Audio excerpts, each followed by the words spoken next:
Different dimensions supported by days and years. Please verify that.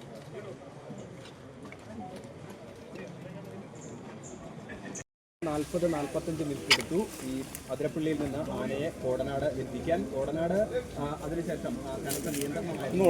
ആ നിയന്ത്രണത്തിനിടയിലൂടെയാണ് ആനയെ ഡോക്ടർമാർ ഉൾപ്പെടെയുള്ളവർ ഈ സംഘത്തിലുണ്ട്. അവരുടെ മേൽനോട്ടവും അതുപോലെ പരിചരണവും ഒക്കെ ഇപ്പോൾ ആനയ്ക്ക് ലഭിച്ചു വരുന്നുണ്ട്. ചുറ്റും നിന്ന് ആനയെ നിരീക്ഷിക്കുകയും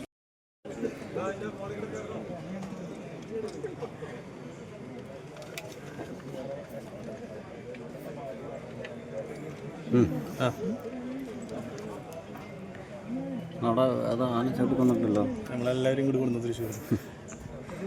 അടാളല്ലേ? ഇല്ല, നമ്മളെ ഉണ്ട് ജേഴ്സൺ ഇല്ലേ? ജേഴ്സൺ തിരിച്ചു പോയില്ല അതിരപ്പള്ളി.